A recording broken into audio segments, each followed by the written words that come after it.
আমি তার নাম বলবো না।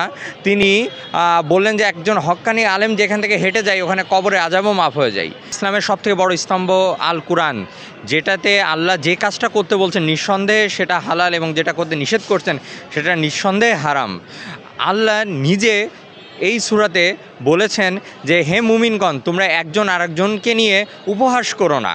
তো উনি তো স্পেসিফিক কুরআনের আয়াতকে ভঙ্গ করলেন। আর সাধারণ মানুষ হিসেবে যদি বলি, আমাদের দেশে অনেক ভালো স্কলার আছেন, অনেক গুণী বক্তা আছেন, যেমন শায়েখ মোহাম্মদ আবদুল্লাহ সাহেব আছেন, মোহাম্মদুল্লাহ সাহেব আছেন, আবু তো হাদনান সাহেব আছেন, আমাদের জাহাঙ্গীর হুজুর ছিলেন। আমরা তাদের বক্তব্যও দেখেছি এবং তাদের দ্বারা কতটা প্রভাবিত আমরা। কিন্তু আমি সাধারণ মানুষ হিসাবে একটা কথা বলতে চাই, এই যে যারা এ ধরনের বক্তব্য দিচ্ছে এদেরকে অবশ্যই আইনের আওতায় আনা উচিত। এটা দেশের জন্য, জাতির জন্য এবং আমাদের ইসলামের জন্য। এনারা আমাদের ইসলামকে ধ্বংস করছেন। আমি পার্সোনালি একটা মাহফিলে গেলে, আমি তার নাম বলবো না, তিনি বললেন যে একজন হক্কানি আলেম যেখান থেকে হেঁটে যায় ওখানে কবরে আযাবও মাফ হয়ে যায়। কিন্তু রাসূলুল্লাহ সাল্লাল্লাহু আলাইহি ওয়াসাল্লামের নিজের বিবি খাদিজা রাদিয়াল্লাহু আনহা ইসলামে যার অবদান এত বেশি, তাকে কবর দিয়ে এসে রাসূলুল্লাহ সাল্লাল্লাহু আলাইহি ওয়াসাল্লাম ভয়ে ছিলেন যে কী হয় না হয়।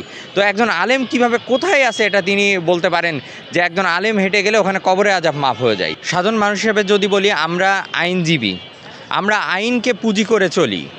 আর আপনারা যারা এ ধরনের মন্তব্য করছেন, আমি তাদেরকে শুধু বলতে চাই, আপনারা ইসলামকে পুঁজি করে, ইসলামকে বিক্রি করে চলছেন, আপনাদের জীবিকা নির্ভর করছেন।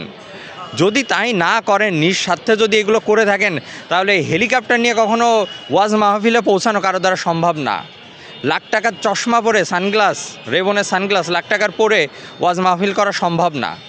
সাহেব নিঃসন্দেহে একজন সম্মানীয় ব্যক্তি ও জ্ঞানী ব্যক্তি, কিন্তু গুণী ব্যক্তির থেকে গুণের কাজকে মূল্যায়ন করা উচিত, যেটা বলে। তো উনি যে কাজটা করছেন এটা খুবই নেক্কারজনক।